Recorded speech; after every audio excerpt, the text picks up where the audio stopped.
पाकिस्तान में इदारों के माबैन इख्तिलाफात की पुरानी तारीख रही है। दुनिया के हर जमहूरी मुल्क में भी डीप स्टेट और इस्टेब्लिशमेंट का वाज़ेह किरदार होता है, जबकि अमेरिका जैसी इतनी बड़ी जमहूरियत में अदालती फैसले सियासत पर भी असरअंदाज होते हैं। जबकि अमेरिका में तो कई मरतबा सदारती इंतखाबात का हतमी फैसला भी अमेरिकी सुप्रीम कोर्ट ने किया, मगर पाकिस्तान में मुख्तलिफ मामलात में इदारों के दरमियान सोच के फ़र्क की कीमत पूरे निज़ाम को भी अदा करना पड़ती है। अदलिया ने नजरिया ज़रूरत की बिना पर आइन की मनसूखी, आइन की मुअत्तली, फौजी हुक्मरानों के इख्तिदार को भी जवाज़ बख्शा, जबकि ऐसे अदवार भी आए कि अदलिया ने सिविल हुकूमतों को टफ टाइम दिया। 97 में जस्टिस सजाद अली शाह का दौर, 2009 के बाद जस्टिस इफ्तिखार चौधरी का दौर, या फिर पनामा के बाद नवाज शरीफ की बाबत जजेस का किरदार, ये सिविल और अदलिया के दरमियान चपकलिश की चंद मिसालें हैं। पाकिस्तान की दिलचस्प सियासी तारीख में ऐसा बहुत कम हुआ कि अदलिया और इस्टेब्लिशमेंट आमने सामने आ जाएं। अगर ऐसा हुआ भी तो पूरे इदारे के बजाय कई जजेस की जानिब से ऐसी लाइन ली गई जिसे मुख्तदर हल्कों ने नापसंद किया और फिर उन जजेस को वक्ती तौर पर पसपाई भी इख्तियार करना पड़ी। 2007 की एमरजेंसी और 60 से ज़ायद जजेस की बरतरफी इसकी एक मिसाल है। अब पाकिस्तान के ज़मीनी हक़ाइक़ के मुताबिक गुज़िश्ता 8-10 सालों से पाकिस्तान में जो निज़ाम चल रहा है उसको जारी रखने में अदलिया का वाज़ेह किरदार रहा है। मगर गुज़िश्ता हफ्ते ऊपर तले होने वाले अदालती फ़ैसलों के बाद क्या अब भी ये दावा किया जा सकता है? ख़ास तौर पर मखसूस नशस्तों पर जो फैसला आया उस पर शदीद रद्द-ए-अमल का ही इजहार है, जिसके बायस वफाकी हुकूमत ने PTI पर पाबंदी लगाने का फैसला किया। क्या सुप्रीम कोर्ट हुकूमत के इस इंतहाई मुतनाज़ा फैसले पर अपनी मोहर लगाएगी? अगर नहीं तो फिर अहम सहाफ़ती हलकों के उन दावों को किस हद तक संजीदगी से लिया जा सकता है जिनमें यह दावा किया जा रहा है कि कुछ बड़ा होने जा रहा है? ऐसे में बुनियादी सवाल यही है कि पहले से ही माशी और सियासी अदम इस्तेहकाम का शिकार पाकिस्तान क्या किसी नए आइनी बहरान का सामना करने जा रहा है? अब सार साहब, स्टेट ऑफ गवर्नमेंट की बात हो रही है, ऊपर और निज़ाम के चलने की भी बात हो रही है। हम यहाँ पे कई बार डिस्कस कर चुके हैं कि एक हाइब्रिड निज़ाम चल रहा है। अगर अब हम गुज़िश्ता कुछ सालों में देखें तो हाइब्रिड निज़ाम के क़याम में अदलिया का बड़ा अहम किरदार रहा हमारे मुल्क में। क्या इस वक्त अब आला अदलिया जजेस जो हैं उनकी अक्सरियत इस निज़ाम की मज़ीद तौसीक़ नहीं चाह रही? मैं गुज़िश्ता कुछ अरसे के फ़ैसलों की बुनियाद पर आपको ये बात पूछ रही हूँ। काश ऐसे होता। देखिए, इस मुल्क की बदकिस्मती ये है कि जजेस का किरदार सबसे बेहतर होना चाहिए, माशरे में सबसे बेहतर पाक होना चाहिए सियासत से या किसी भी और आलूदगी से। सिर्फ आइन और कानून की बात करें अल्लाह को हाज़िर नाज़िर जान के, लेकिन हमारे जजेस ने हमेशा डिक्टेटरशिप को मजबूत किया, हमेशा सिविलियन हुकूमतों को कमज़ोर किया। हमेशा क्या किया इफ्तिखार चौधरी ने सिविलियन हुकूमतों के साथ? साकिब निसार ने क्या किया? इतना घिनौना किरदार साकिब निसार ने किया सिविलियन हुकूमतों के ख़िलाफ़। गुलजार, आसिफ सईद खोसा, उमर अता बंदियाल, किस किस का नाम है? सब ने। अभी आप छोड़ें, अभी जस्टिस शाहिद जमील रिटायर्ड हैं लाहौर हाई कोर्ट के, उन्होंने अपने चीफ जस्टिस जो खुद रिटायर हो चुके हैं उनके बारे में जो कहा है, जिस तरह उन्होंने अदालत को चलाया है, शर्म आती है मुझे कि अगर उनमें थोड़ी बहुत भी सेल्फ रिस्पेक्ट हो तो कम अज़ कम पेंशन ही वापस कर दें जितने उन पर इल्ज़ाम लगे हैं। लेकिन नहीं करेंगे ना। हम सिर्फ ये चाहते हैं आइन और कानून में जो उनका दायरा कार है उसमें रहें। ये जो अभी कह रहे हैं इफ्तिखार अहमद साहब ने किया, एक परसेप्शन की बेसिस पे। आप सोचें इस मुल्क की बदकिस्मती, जिसके सुप्रीम कोर्ट के जज का स्पाउस खान साहब के साथ जलसों में बैठा स्टेज पे, वो फैसला देने वाले बेंच में शामिल है वो जज। परसेप्शन ये है कि सोशल मीडिया और मीडिया के ऊपर जो प्रोपेगेंडा होता है, आईनी तरमीम शायद आ जाएगी, शायद पास हो जाएगी, शायद उसमें काजी फायजीसा को 2 साल और मिल जाएंगे, तो हमने तो नहीं आने देना, फिर हम तो ग्रोहबंदी करके हमने ये फैसला। अगर ये परसेप्शन है इस वक्त गली में कि ये फैसला इस वजह से आया है उस आईनी तरमीम को रोकने के लिए, ये इफ्तिखार साहब ने कहा ये परसेप्शन ठीक है, ये गलत नहीं है।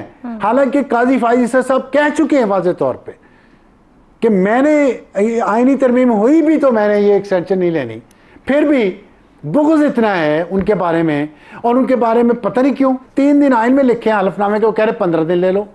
आर्टिकल 63A की डेफिनेशन वो इंटरप्रिटेशन एक दिन एक ही जज और करता है, कुछ दिनों बाद वही जज उसकी तशरीह कुछ और करता है। ठीक, पार्लियामेंट के गोडों में जान ही नहीं है, हम बने नहीं देते ना, हम मीडिया बनने थोड़ी बनानी। सर अगर ऐसी पार्लियामेंट है कि मेरे सवाल करने पे उसके गोडों की जान जाती तो फिर क्या फायदा ऐसी पार्लियामेंट का? 25 करोड़ को रिप्रेजेंट करते हैं। साहब आप हमेशा ये बात कह देते कि आप क्यों सियासतदान को, सर ये तो फिर बात ना, नहीं, दिस इज नॉट फेयर। हमने थोड़ी को सवाल करना है, पूछना है, बाकी सबको लगाने वाले तो वही है। अपना आप ये कह के ना एक्चुअली हम आवाम को भी वो कर देते हैं कि भाई तुम्हारे नुमाइंदों की तो कोई औकात नहीं है, उनके वोटों में जान नहीं है।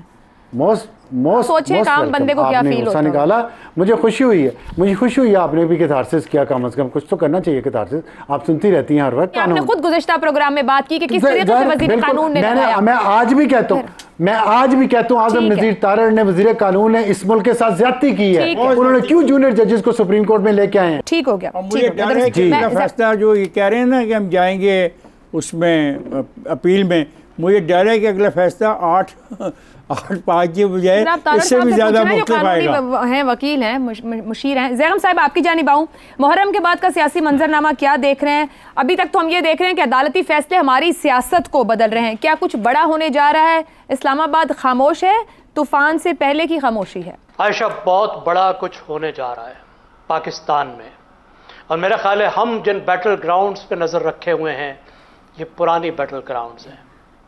मंजरनामा बदल गया है, पूरा बैटल ही बदल गई है, गेम ही बदल गई है, और गेम बदल रही है और हम उसको देखने को तैयार नहीं है। इस वक्त जो असल फॉल्ट लाइन है वो अवाम और अशराफिया के दरमियान है, और उसमें बुनियादी तब्दीली क्या आई है? देखिए, ज़ियाउल हक ने एक सोशल कॉन्ट्रैक्ट बनाया था, एक उससे पहले का सोशल कॉन्ट्रैक्ट था, एक उससे पहले का। इस वक्त उस पर बात करने का मौका नहीं है।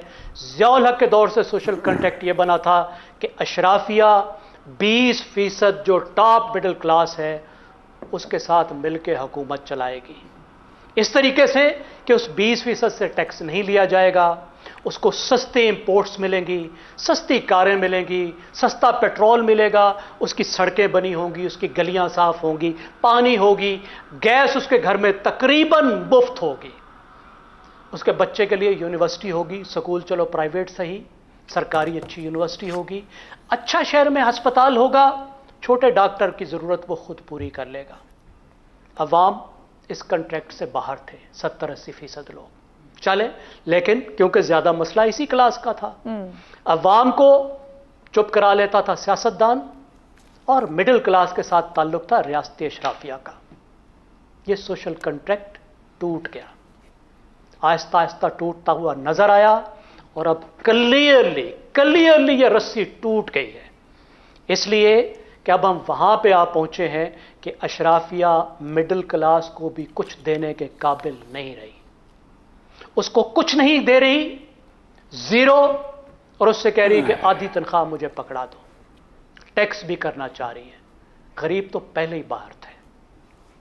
इस वक्त टाइम है एक नए सोशल कॉन्ट्रैक्ट का, वरना अवाम और अशराफिया के दरमियान में जो एक फसाद, जो एक झगड़ा, जो फॉल्ट लाइन बन गई है, बहुत ख़तरनाक है। मुल्क हुकूमतें लेजिटिमेसी पे चला करती हैं, साख पे चला करते हैं, सोशल कॉन्ट्रैक्ट पे चला करते हैं। या तो अब ये सब अशराफिया जो आपस में छोटी छोटी चीज़ों के लिए लड़ते रहते हैं, किस चीज़ की लड़ाई है? वसाइल की लड़ाई है ना, अख्तियारात की लड़ाई है ना। ये मेरे पास ज़्यादा होगा, ये मेरे पास ज़्यादा होगा, ये मुझे दे दो, ये मुझे दे दो, ये बात छोटी रह गई। अब नए सोशल कॉन्ट्रैक्ट की बात है कि तुम अवाम को क्या देने को तैयार हो। इस हालत में भी अशराफिया ने अपने लिए सब कुछ रख लिया, अपना घर बचा लिया, मिडिल क्लास भी आउट, जो कम से कम पिछले 30 साल से सर्व हो रही थी, और गरीब तो पहले ही आउट था। यह है फॉल्ट लाइन, गरीब और मिडिल क्लास इकट्ठे हो गए। एक तरफ अशराफिया है, एक तरफ पूरे अवाम है, मिडिल क्लास भी, वर्किंग क्लास भी।